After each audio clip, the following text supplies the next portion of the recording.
Hello kids. Today I am going to translate the chapter सपने कैसे दिन. So let's start. मेरे साथ खेलने वाले सभी बच्चों का हाल एक सा होता. All the children who played with me had more or less the same condition.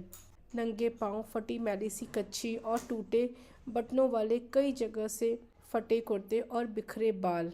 They played barefoot, weirdly torn and dirty shorts and old, badly torn shorts with broken buttons.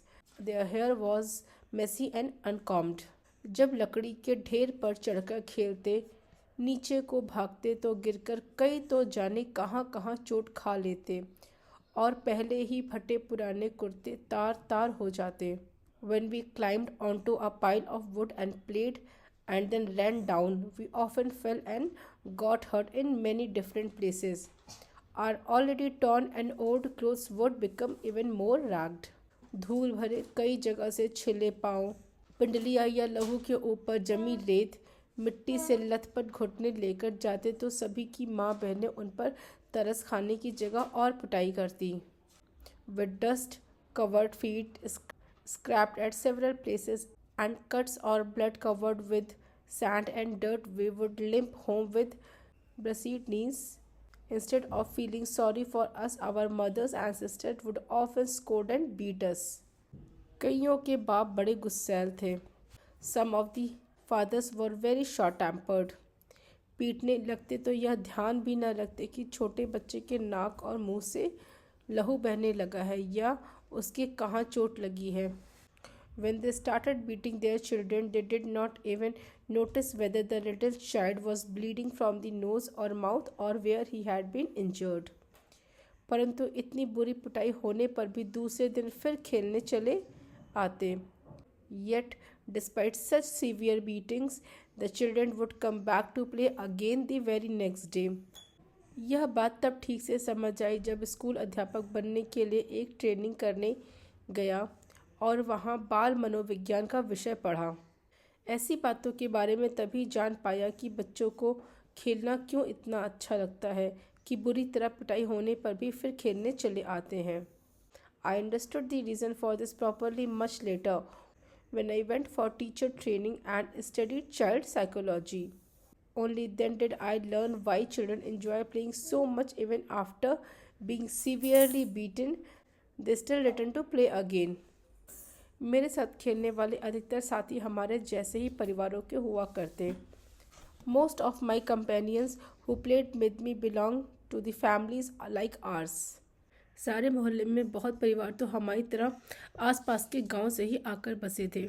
There were many such families in the whole neighborhood like our family. Many of them had also come and settled here from the surrounded villages. 2-3 घर साथ की उजड़ी सी गली में रहने वाले लोगों के थे. 2 or 3 families lived in the nearby rather shabby lane. हमारी सभी की आदतें भी कुछ मिलती जुलती थीं. Most of us also had similar habits. उनमें से अधिक तो स्कूल जाते ही ना थे. जो कभी गए भी पढ़ाई में रुचि न होने के कारण किसी दिन बस्ता तालाब में फेंक आए और फिर स्कूल गए ही नहीं, ना ही माँ बाप ने ज़बरदस्ती भेजा. Most of these children did not go to school at all. Even those who did sometimes lost interest in studies, threw their school bags into the pond one day and never went back to school. Neither did their parents force them to go. यहाँ तक कि परचूनिए आरतीय भी अपने बच्चों को school भेजना जरूरी न समझते. Even the shopkeepers and the small traders did not consider it necessary to send their children to school. कभी किसी स्कूल अध्यापक से बात होती तो कहते, मास्टर जी हमने इसे क्या तहसीलदार लगवाना है. If they happened to speak to a school teacher, they would say, master ji what do we need to make him a collector for? थोड़ा बड़ा हो जाए तो पंडित घनश्याम दास से लंडे पढ़वाकर दुकान पर बहियाँ लिखने लगा देंगे. When he grows a little older, we will get him taught reading and writing by Pandit Ghanshyam Das and put him to work at the shop where he can write the account books. पंडित 6-8 महीने में लंडे और मुनीमी का सारा काम सिखा देते हैं. In 6 or 8 months, Pandit ji will teach him all the work of bookkeeping and managing the shop. वहाँ तो अभी तक अलिफ बे जीमचा भी सीख नहीं पाया He has not even learned to read and write properly yet. हमारे आधे से अधिक साथी राजस्थान या हरियाणा से आकर मंडी में व्यापार या दुकानदारी करने आए परिवारों से थे. More than half of my companions belong to families that had come from Rajasthan और Haryana to do business or run shop in the market. जब बहुत छोटे थे तो उनकी बोली कम समझ पाते. When we were very young, we could hardly understand their dialect. उनके कुछ शब्द सुनकर हमारी हंसी आने लगती. Some of their words sounded funny to us, and we would start laughing when we heard them. परंतु खेलते तो सभी एक दूसरे की बात खूब अच्छी तरह समझ लेते. But when we played together, everyone understood each other very well. पता भी नहीं चला कि लोकोक्ति अनुसार यह खेड़न दे दिन चार कैसे कब बीत गए. We did not even realize how, as the saying goes, time flies while playing, and 4 days would pass in no time. हम में से कोई भी ऐसा ना था जो स्कूल के कमरे में बैठकर पढ़ने को कैद ना समझता हो. There were none among us who considered sitting in a classroom and studying to be fun. कुछ अपने माँ बाप के साथ जैसा भी था काम कराने लगे. Some of us, just like our parents, start doing work at a very young age. बचपन में घास अधिक हरी और फूलों की सुगंध अधिक मनमोहन लगती है. In childhood, grass seemed greener and the fragrance of flowers seemed more delightful. यह शब्द शायद आधी शती पहले किसी पुस्तक में पढ़े थे, परंतु आज तक याद है. I had probably read this sentence in some books about half a century ago, but I still remember it today. याद रहने का कारण यही है कि यह वाक्य बचपन की भावनाओं सोच समझ के अनुकूल होगा. The reason I remember it is that this sentence must have been in harmony with the feelings, thoughts and understanding of childhood. परंतु स्कूल के अंदर जाने के रास्ते के दोनों ओर जो अलियार के बड़े ढंग से कटे छाटे झाड़ उगे थे, जिन्हें हम डंडिया कहा करते, उनके नीम के पत्तों जैसे पत्तों की महक आज तक भी आंख मूंदकर महसूस कर सकता हूँ. Even today, if I close my eyes, I can feel the fragrance of the leaves of those large, carefully trimmed bushes that grew on both sides of the path leading into the school. We used to call them dandiya. उन दिनों school की छोटी क्यारियों में फूल भी कई तरह के उगाए जाते थे, जिनमें गुलाब, गेंदा और मोतिया की दूध सी सफ़ेद कलियां भी हुआ करती थी. In those days, many kind of flowers also grew in the small flower beds of the school. They included roses, marigold, and small white buds of jasmine. ये कलियां इतनी सुंदर और खुशबूदार होती थी कि हम चंदू चपड़ासी से आंख बचाकर कभी कभार एक दो तोड़ लिया करते. These buds were so beautiful and fragrant that sometimes we would secretly pluck one or two while avoiding the watchman Chandu. उनकी बहुत तेज़ सुगंध आज भी महसूस कर पाता हूँ. I can still sense their strong fragrance today. परंतु यह याद नहीं कि उन्हें तोड़कर कुछ देर सूंघकर फिर क्या किया करते. But I do not remember what we used to do after plucking them and smelling them for a while. शायद जेब में डाल लेते, माँ उसे धोने के समय निकालकर बाहर फेंक देती, या हम ही स्कूल से बाहर आते उन्हें बकरी के मेमनों की भांति चर जाया करते. Perhaps we would put them in our pockets and our mothers would take them out and throw them away while washing our clothes. Or perhaps while coming out of the school we would simply chew them like goods. जब अगली श्रेणी में दाखिल होते तो एक और तो कुछ बड़े सयाने होने के एहसास से उत्साहित भी होते, परंतु when we entered the next class, on the other hand, we felt excited because we had grown a little older and more mature. परंतु दूसरी ओर नई पुरानी कॉपी किताबों से जाने कैसी बात आती कि उन्हीं मास्टरों के डर से कांपने लगते जो पिछली श्रेणी में पढ़ा चुके होते. But on the other hand, the smell of the new and old notebooks remind us of the teachers who had taught the previous classes, and we would start trembling at the thought of those teachers. तब school में शुरू साल में 1-1.5 महीना पढ़ाई हुआ करती, फिर 1.5-2 महीने की छुट्टियां शुरू हो जाया करती. At that time the school year began with about 1.5 months of classes, and after which a vacation of 1.5 to 2 months would begin. अब तक तो जो अच्छी तरह याद है कि वह छुट्टियों के पहले और आखिरी दिन का फ़र्क था. What I remember clearly even today is the excitement before and during the last days of the holidays. पहले 2-3 सप्ताह तो खूब खेल कूद हुआ करती. For the first 2 or 3 weeks we would have plenty of funs and games. हर साल ही माँ के साथ ननिहाल चले जाते. Every year we would go to our maternal grandmother's village with our mother. वहाँ नानी खूब दूध दही मक्खन खिलाती, बहुत प्यार करती. Our grandmother would lovingly feed us plenty of milk, curd and butter. छोटा सा पिछड़ा गांव था, परंतु तालाब हमारी मंडी के तालाब जितना ही बड़ा था. It was a small backward village, but the pond there was almost as large as the pond in our town. दोपहर तक तो उस तालाब में नहाते, फिर नानी से जोजी में आटा मांगकर खाने लगते. We would bath in the pond until noon and then ask our grandmother for whatever food we felt like eating. नानी हमारे बोलने के ढंग या कम खाने के कारण बहुत खुश होती. Our grandmother was very happy with the way we spoke and how little we ate. अपने पोतों को हमारी तरह बोलते और खाने पीने को कहती. She would tell her grandchildren to speak and eat just like us. जिस साल ननिहाल ना जा पाते उस साल भी अपने घर में थोड़ा बाहर तालाब पर चले जाते. In years when we could not go to our grandmother's village, we would still go to the pond a little away from our house. कपड़े उतारकर पानी में कूद जाते और कुछ समय बाद भागते हुए एक रेतीली टीले पे जाकर रेत के ऊपर लेटने लगते.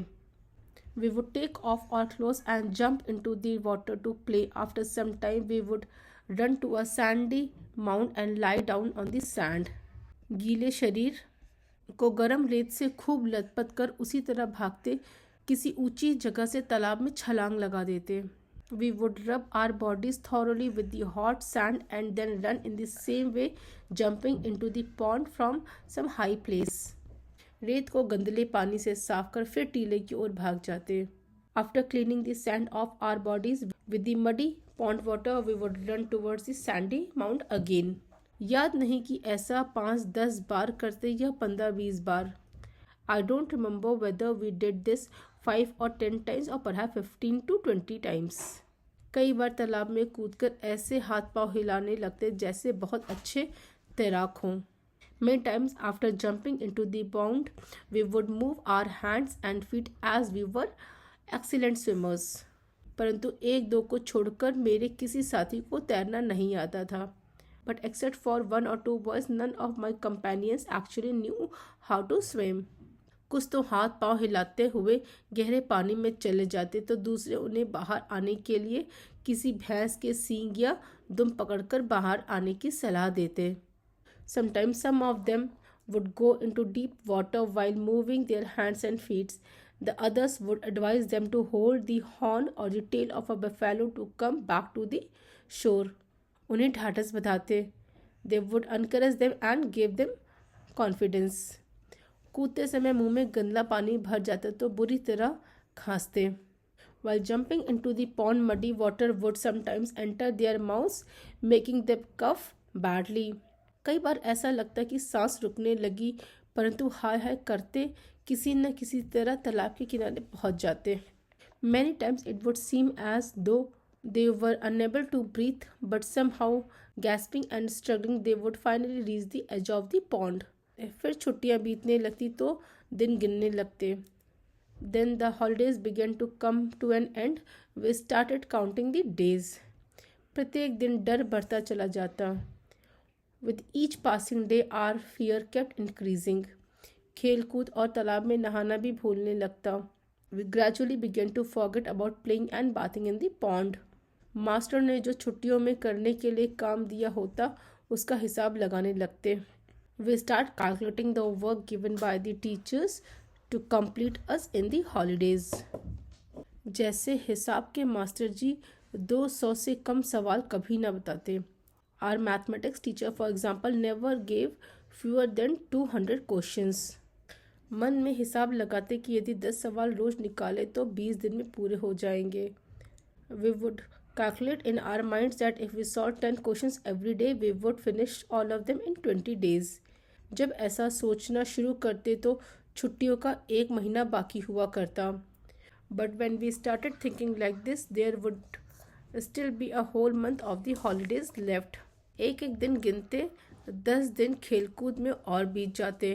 Counting one day after another 10 days would pass in playing and having fun. School की पिटाई का डर और बढ़ने लगता। The fear of being beaten at school began to increase. परंतु डर भुलाने के लिए सोचते कि 10 की क्या बात, सवाल तो 15 भी आसानी से रोज निकाले जा सकते हैं। But to forget our fear we would think what is 10, we can easily solve even 15 questions a day. जब ऐसा हिसाब लगाने लगते तो छुट्टियां कम होते होते जैसे भागने लगती। When we started making calculations like this, the holiday seems to shrink and run away. दिन बहुत छोटे लगने लगते। The days began to feel very short. ऐसा महसूस होता जैसे सूरज भागकर दोपहरी में छिप जाता हो। It seems as though the sun hurried away and disappeared by noon itself. जैसे जैसे दिन छोटे होने लगते स्कूल का भय बढ़ने लगता। As the days became shorter, our fear of school grew stronger.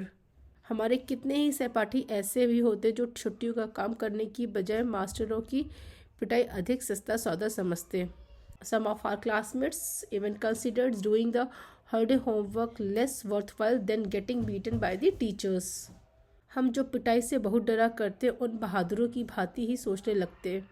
We who were extremely afraid of punishment began thinking like those brave boys. ऐसे समय हमारा सबसे बड़ा नेता ओमा हुआ करता। At such times our greatest leader was ओम। हम सभी उसके बारे में सोचते कि हमारे में उस जैसा कौन था। We all used to think about him and wonder who among us could possibly like him.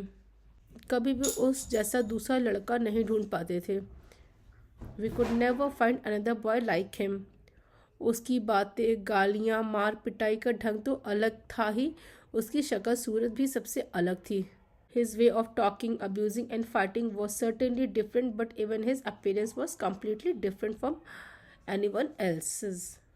हाड़ी जितना बड़ा सिर, उसके ठिकने 4 बालिश के शरीर पर ऐसा लगता जैसे बिल्ली के बच्चे के माथे पर तरबूज रखा हो। He had an unusually large head, almost as big as a pot, on a body that was barely 4 cubits tall. It looked as though a watermelon had been placed on the head of Nitin. इतने बड़े सिर में नारल की सी आँखों वाला बंदरिया के बच्चे जैसे चेहरा और भी अजीब लगता। His face with coconut-like eyes looked even stranger, resembling the face of a baby monkey. लड़ाई वह हाथ पांव नहीं सिर से किया करता। He did not fight with his hands and feet, he fought with his head. जब सांड की भांति फुंकारता, सिर झुकाकर किसी के पेट या छाती में मार देता तो उससे दुगने तिगने शरीर वाले लड़के भी पीड़ा से चिल्लाने लगते। Whenever he charged like a bull and, lowering his head, struck someone in the stomach or chest, even boys 2 or 3 times bigger than him would cry out in pain. हमें डर लगता कि किसी की छाती की पसली ही ना तोड़ डाले।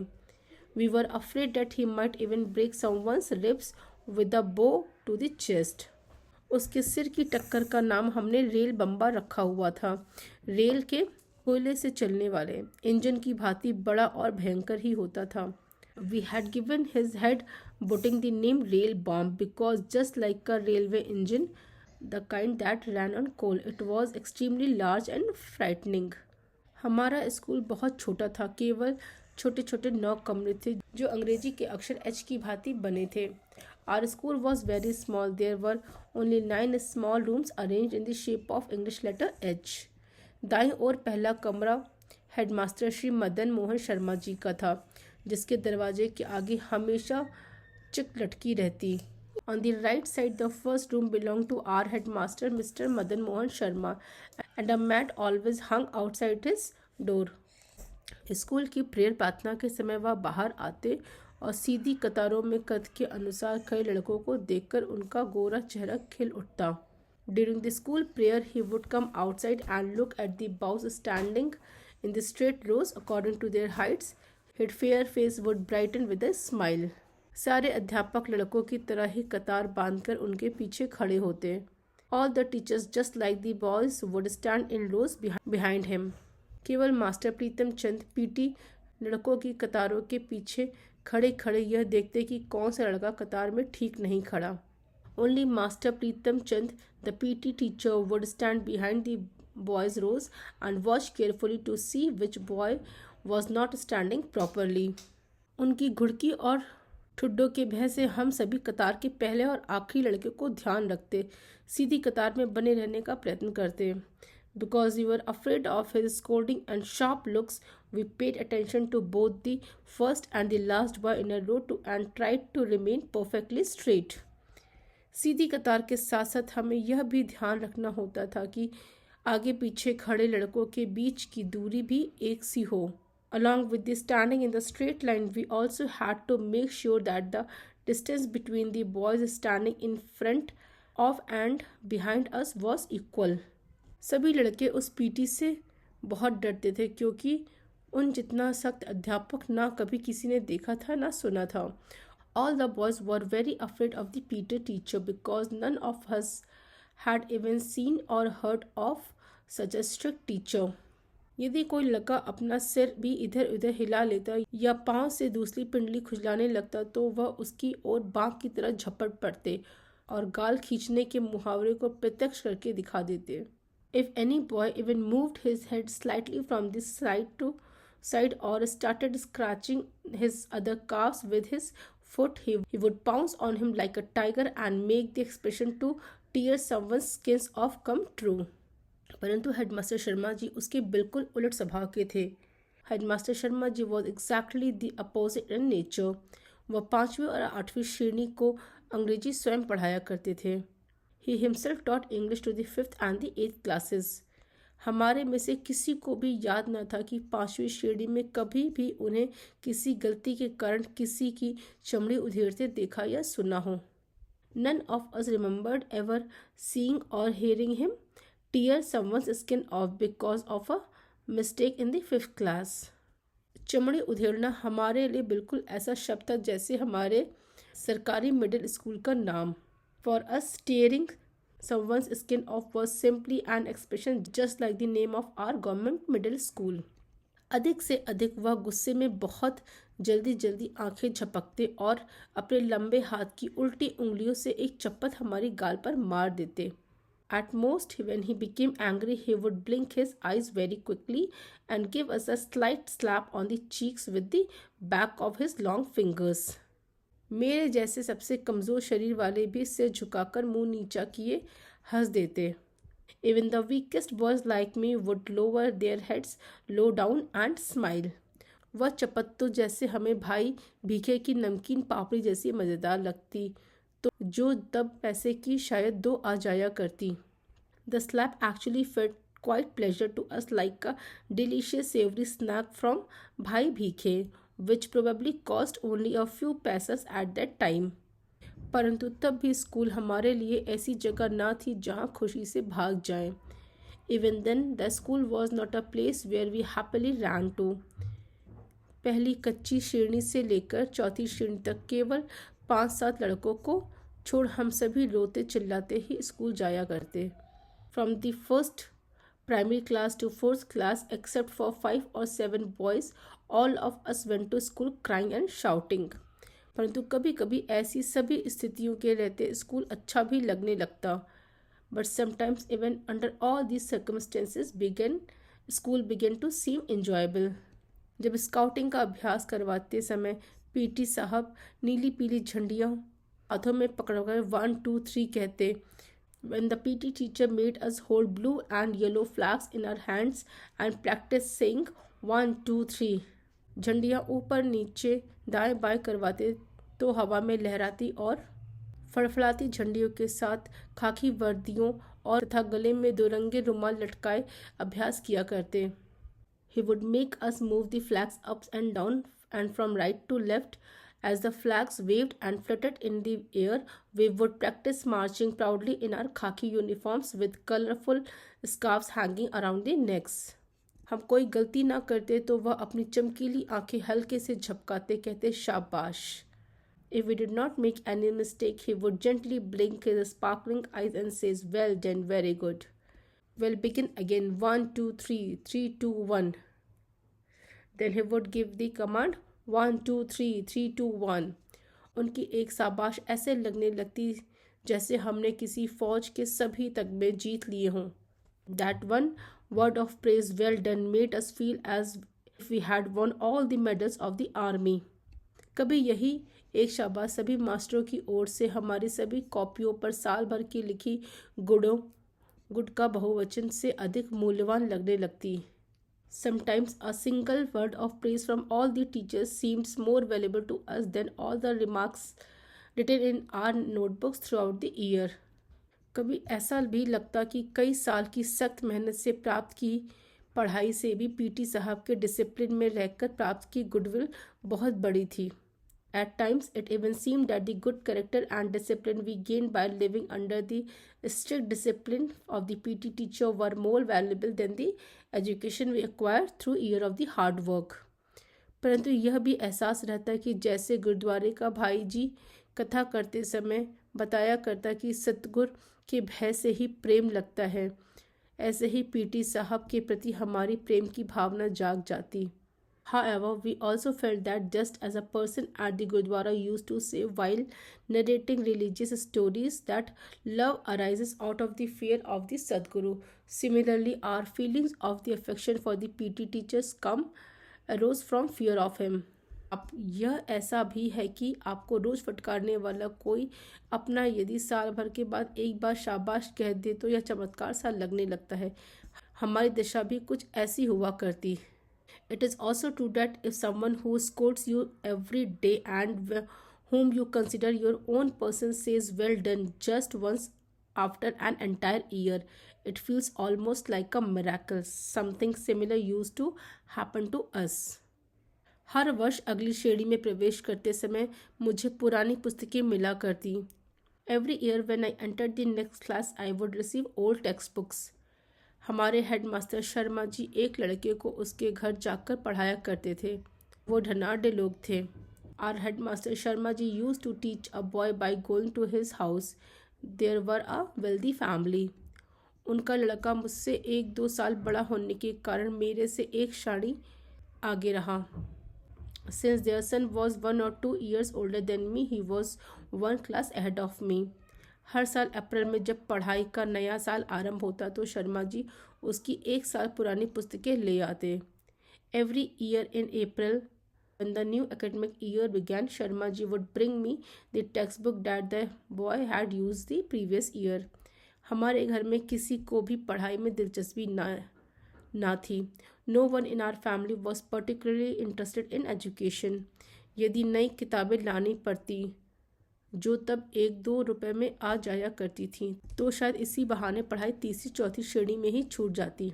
New books had to be brought which had at time usually cost 1 or 2 rupees. Perhaps my education would have ended in the 3rd or 4th class. कोई 7 साल स्कूल में रहा तो एक कारण पुरानी किताबें मिल जाना भी था. Another year I managed to remain in the school for 7 years was that I received old textbooks. कॉपियों, पेंसिलों, होल्डर या स्याही दवात में भी मुश्किल से 1-2 रुपये साल भर में खर्च हुआ करते. Even notebooks, pencils, holders, ink and pens hardly cost us 1 or 2 rupees in an entire year. परंतु उस ज़माने में 1 रुपया भी बहुत बड़ी रकम हुआ करती थे. But in those days, even 1 rupee was a very large amount of money. इसी कारण खाते पीते घरों के लड़के ही स्कूल जाया करते. For this reason, generally, only children from wealthy families went to school. हमारे 2 परिवारों में मैं पहला लड़का था जो स्कूल जाने लगा था. Among our 2 families, I was the first boy to start going to school. परंतु किसी भी नई श्रेणी में जाने का ऐसा चाव कभी भी महसूस नहीं हुआ जितना जिक्र कुछ लड़के किया करते. However, I never felt the excitement of entering a new class that some of the other boys used to feel. अजीब बात थी कि मुझे नई कॉपियों और पुरानी पुस्तकों में से भी ऐसी गंध आने लगती कि मन बहुत उदास होने लगता. Strangely, whenever I smelled the new textbooks and old textbooks, I would become very sad. I could never understand the exact reason for this feeling. इसका ठीक ठीक कारण तो कभी समझ में नहीं आया।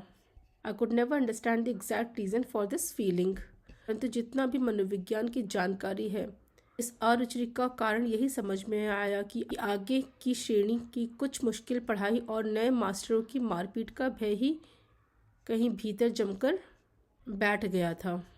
But from whatever I now understand about psychology, I realize that the reason for my lack of interest was probably the fear of the difficult studies in the next class and the fear of being beaten by the new teachers.